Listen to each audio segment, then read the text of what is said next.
Waalaikumsalam warahmatullahi wabarakatuh. Sebelum memulai pembelajaran kita pada hari ini, alangkah baiknya berdoa terlebih dahulu. Boleh pada ketua kelas pimpin doanya.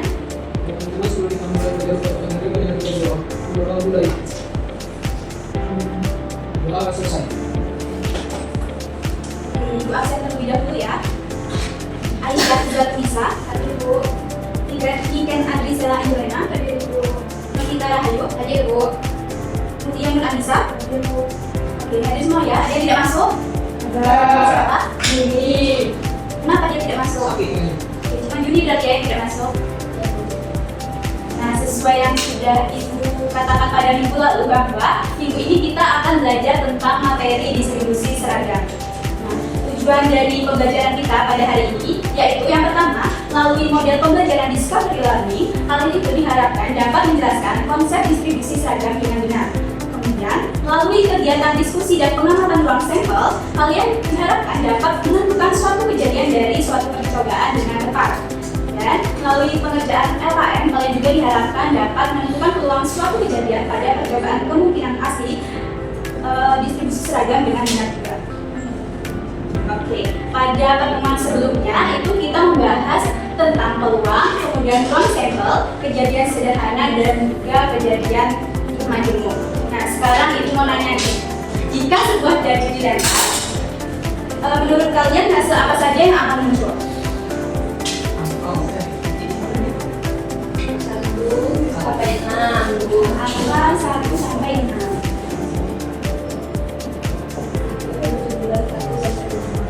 Nah, dari angka-angka tersebut atau dari kumpulan angka-angka tersebut ini disebut dengan apa? Kumpulan hasil yang mungkin terjadi dari pelemparan tadi disebut apa? Ruang sampel. Nah, betul sekali. Nah, menurut kalian dari angka-angka tersebut, apakah angka tersebut itu memiliki peluang yang sama besar? Apakah dari angka-angka tersebut memiliki peluang yang sama besar untuk muncul ketika dalam pelemparan itu? Ya. Nah, coba kalian pikirkan kembali dari angka-angka tersebut, apakah ada salah satu alasan angka itu lebih sering muncul dibandingkan dengan angka yang lainnya? Nah, dari sini kita akan mempelajarinya lebih lanjut pada materi distribusi seragam. Oke, dengan mempelajari materi ini, itu kalian dapat memahami bagaimana suatu peluang itu dapat dikatakan adil, sehingga kalian bisa menganalisis berbagai situasi seperti permainan, kemudian undian, maupun pengambilan keputusan dalam kehidupan sehari-hari. Minggu kemarin Ibu sudah membagikan kelompoknya masing-masing kan? Boleh duduk per kelompoknya? Sudah, Bu.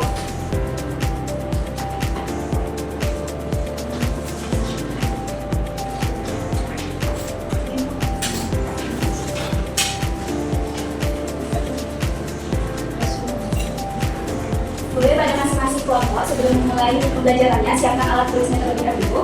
Sudah, Bu. Nah, anak-anak, untuk menguji secara langsung dugaan kalian tadi mengenai peluang munculnya angka-angka pada dadu, nah mari kita lakukan sebuah eksperimen sederhana. Jadi setiap kelompok itu akan melemparkan sebuah dadu secara bergantian sebanyak 30 kali, dan kalian akan mencatat hasilnya. Ibu akan membagikan link website yang akan kalian gunakan sebagai pengganti dadu asli. Ini kan boleh ganti itu sebentar.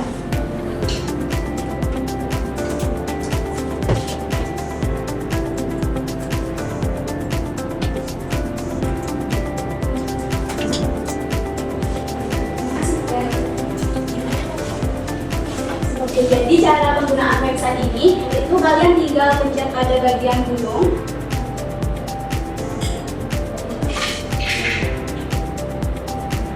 Nah, jadi di atas itu pelemparan pertama kalian, dan ini bagian dalamnya itu adalah angka yang muncul pada pelemparan pertama. Paham? Paham, Bu. Oke, sebelum kalian melakukan eksperimen, boleh buka LKM-nya pada bagian halaman kedua. Sudah? Sudah. Nah, coba diskusikan bersama teman sekelompoknya bagaimana kira-kira penyebaran frekuensi kemunculan angka 1 sampai 6 dari hasil lemparan 30 kali nantinya. Apakah peluang munculnya setiap angka itu akan bernilai sama atau berbeda?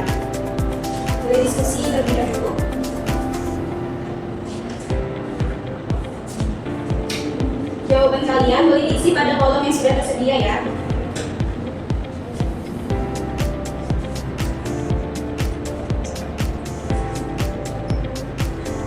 Sudah? Sudah Ibu. Oke, boleh kalian coba untuk melakukan eksperimen pelemparan dadunya sekarang. Ada yang sudah dibagikan.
Apakah sudah melakukan eksperimennya? Sekarang pada bagian data processing itu kalian hitung bagian lurusnya, kemudian kalian ubah menjadi angka frekuensi. Lalu isi kolom bagian peluang empirisnya pada tabel dengan mengikuti pertanyaan penuntun yang ada di sana ya. Jika ada yang belum paham boleh ditanyakan.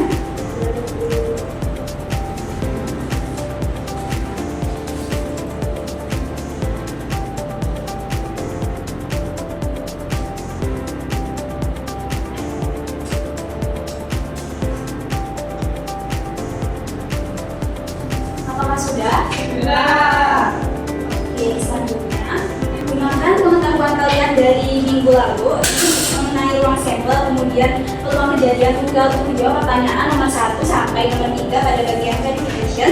Kemudian pindahkan hasil peluang empiris tadi pada tabel 2 itu dan nilai peluang teoritisnya itu ke dalam tabel perbandingan akhirnya. Paham? Paham tidak anak-anak? Paham, Bu.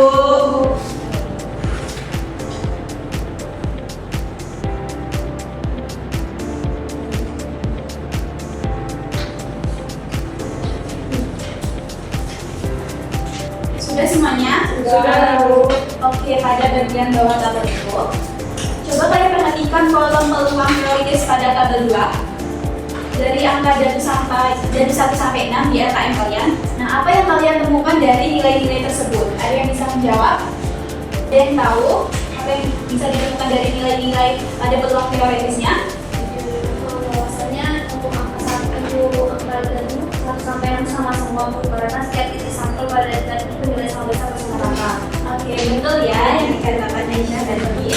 Nah, selanjutnya setelah kalian melakukan eksperimen tadi dan menjawab semua persoalan yang terdapat pada LKM, sekarang itu mau salah satu perwakilan kelompok untuk mempresentasikan hasilnya ke depan. Boleh kelompok Novita untuk mempresentasikan ke depan. Baik, di sini kami akan mempresentasikan hasil diskusi dari kelompok kami pada data collection. Itu kami melakukan percobaan dengan melempar dadu sebanyak 30 kali. Didapatkanlah hasil dari kelompok kami itu terus dari angka dari 1 itu ada 5, kemudian terus dari angka 2 itu ada 8, kemudian terus dari angka 3 itu ada 8, terus dari angka 4 itu ada 3, terus dari angka 5 itu ada 4, dan terus dari 6 itu ada 2. Jadi ditotalkan frekuensi yang muncul itu sebanyak 30. Setelah mengisi, kemudian pada data processing, di situ disuruh mengisi peluang empirisnya dengan frekuensi muncul per total lemparan. Jadi angka dari 1 itu peluang empirisnya 5/30, angka dari 2 itu peluang empirisnya itu ada 8/30, kemudian angka dari 3 itu peluang empirisnya ada 8/30, untuk angka dari 4 peluang empirisnya itu ada 3/30, peluang dari 5 itu peluang empirisnya ada 4/30 dan peluang dari 6 itu peluang empirisnya ada 2/30. Selanjutnya untuk di tahap verification itu kita disuruh untuk menuliskan peluang teoritisnya atau secara teori. Nah itu seperti yang tadi saya jelaskan bahwasannya angka 1, 2, 3, 4, 5, 6 itu peluang teoritisnya itu sama semua, itu 1/6. Untuk yang 2 juga 1/6, yang 3 juga 1/6, 4 1/6, 5 1/6, dan 6 juga 1/6. Jadi totalnya itu 1. Oke, dari hasil yang disebutkan oleh kelompok kita tadi, poin-poinnya ada yang sama? Sama. Kalau eksperimennya itu berbeda karena setiap yang kalian lakukan itu hasilnya berbeda-beda Iya. ya. Nah tadi kan karena nilai peluang teoritisnya setiap titik sampel pada W itu bernilai sama besar atau sama rata. Nah menurut kalian itu apa sih definisi dari distribusi seragam itu sendiri dan bagaimana rumusnya jika kejadiannya sebanyak n? Nah itu sudah kalian pahami atau sudah tahu jawabannya? Atau sudah dijawab oleh kelompok satu sendiri? Oke, boleh dijelaskan kepada teman-temannya. Ada bagian kesimpulan di Nah, melalui kegiatan yang telah kami lakukan, jika suatu kejadian memiliki peluang teoritis yang sama besar atau sama rata untuk setiap titik sampelnya, maka distribusi peluang tersebut dinamakan distribusi seragam. Kemudian, jika suatu ruang sampel memiliki n anggota yang sama kesempatan yang terjadi, maka fungsi peluang distribusi seragamnya secara umum dapat dirumuskan atau dituliskan sebagai P X besar sama dengan X kecil sama dengan 1/n. apakah sama hasil yang kelompok kita temukan dengan hasil kelompok kalian juga? Iya. Sama. Boleh kita berikan apresiasi pada kelompok kita. Nah jadi ada yang menyimpulkan lagi nggak secara keseluruhan materi apa yang kita pelajari hari ini? Ada yang ingin menyimpulkan? Boleh Niken simpulkan materi kita pada hari ini? Setelah kita melakukan percobaan tadi dengan kita mencari peluang empiris dan peluang teoritis, jadi distribusi seragam itu merupakan distribusi peluang di mana setiap nilai dalam ruang sampel memiliki peluang yang sama untuk muncul. Nah, pada distribusi seragam itu seperti dari tadi yang kami lakukan itu mempunyai peluang yang sama besar. Oke, bagus sekali Niken. Boleh tepuk tangan untuk Niken. Sekarang kalian isi pada bagian refleksi di halaman paling belakang. Waktunya 3 menit ya.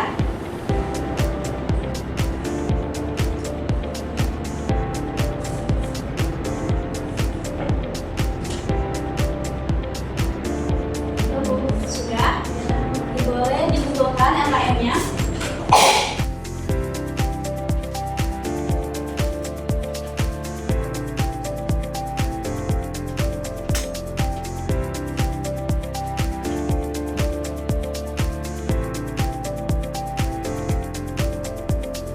Jadi anak-anak kita tadi sudah belajar tentang eksperimen sederhana yang mana kita membahas kembali tentang ruang sampel, kemudian peluang, dan di dalam materi distribusi seragam ini kita membahas tentang peluang empiris juga, kemudian tentang peluang teoritis di mana peluang empiris tadi itu merupakan frekuensi munculnya suatu kejadian dengan total seluruh percobaan yang dilakukan dalam sebuah investigasi atau eksperimen. Kalau peluang teoritis tadi itu adalah peluang untuk setiap anggota ruang sampel yang dimana itu adalah identik. Jadi kesimpulan materi kita pada hari ini yaitu dalam distribusi seragam sendiri itu setiap nilai dalam ruang sampel itu memiliki peluang yang identik atau sama besar, yaitu bisa kita tuliskan dengan rumus 1/n. Kemudian distribusi ini berlaku pada alat yang setimbang atau adil seperti pada koin, kemudian dadu yang tidak berat sebelah secara fisik, dan hasil nyata atau empiris mungkin sedikit berbeda dari teori karena faktor acak tadi. Kemudian dia akan semakin mendekati nilai ideal apabila percobaan itu dilakukan dengan lebih banyak. Nah, sebelum menutup pembelajaran pada hari ini, aku akan memberikan tugas atau PR untuk kalian di rumah. Boleh catat soalnya atau tugasnya.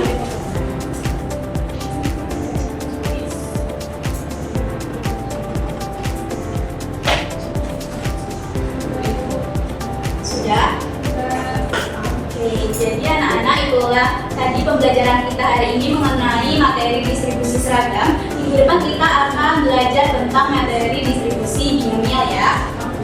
Sebelum mengakhiri pembelajaran kita pada hari ini, kita berdoa terlebih dahulu. Boleh kepada ketua kelas untuk pimpin doanya. Kita sebelum kita bila kita doa mulai. Doa selesai. Saya akhiri. Wabillahi taufiq wal hidayah. Wassalamualaikum warahmatullahi wabarakatuh. Waalaikumsalam warahmatullahi wabarakatuh.